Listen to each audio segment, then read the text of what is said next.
জানো, মৃত্যু আমাকে অনেক ভাবায়। আচ্ছা, আমি যখন মারা যাব আমার এই ভাবনাগুলোর কি হবে? আমি কি তাহলে আর ভাবতে পারবো না? ভাববই বা কি করে? তখন তো আমি চিরনিদ্রায় শায়িত থাকবো। তাহলে কি আমি তখন স্বপ্ন দেখতে পারবো? স্বপ্ন তো আমি দেখবই। আচ্ছা, অনন্তকাল কি স্বপ্ন দেখে কাটিয়ে দেওয়া সম্ভব? জানি সম্ভব না, তাও চেষ্টা তো করতেই হবে। কে বলবো চেষ্টা করতে পারবো না? জীবিত অবস্থায় তোমাদের চাপিয়ে দেওয়া অপরিকল্পিত ভবিষ্যতের জন্য যদি আমৃত্যু চেষ্টা করতে পারি, মৃত্যুর পর শতভাগ সম্ভাব্য ভবিষ্যতের জন্য কি একটু চেষ্টা করতে পারবো না? শুনেছি মৃতদেহ হিমশীতল হয়, তারপরেও কি আমাকে ঠান্ডা জলে স্নান করাবে?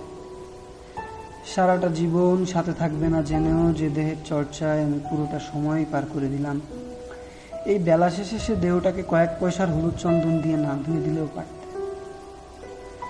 মৃত্যুপথযাত্রী ফাঁসির আসামিকেও তো তার শেষ ইচ্ছা পূরণের সুযোগ দেওয়া হয়।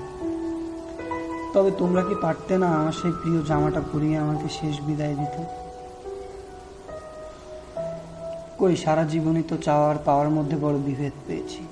তবে আজ কেন কেন আমার নামের প্রথমে মৃত শব্দটা যোগ করে পুরো পরিচয়টাই শব্দে বাড়িয়ে দিলে? জানো, কাফনের কাপড়ের একটা পকেট হলে বেশ ভালোই হতো। না না, ভয় পেও না, আমার উপার্জন নিয়ে যাওয়ার সামর্থ্য আমার নেই। ফেলে রাখা সেলফোনটা যদি নেওয়া যেত, একাকিত্বটা একটু হলেও অবসান হতো বলো। আর হ্যাঁ, আমার মূল্যহীন মৃতদেহের পাশে বসে বেশি কান্নাকাটির দরকার নেই। যদি আবার আমার ঘুম ভেঙে যায়, আবার আমাকে ছুটতে হবে তোমাদের মূল্যের খোঁজে। বিলাসবহুল সব যাত্রা আমার লাগবে না।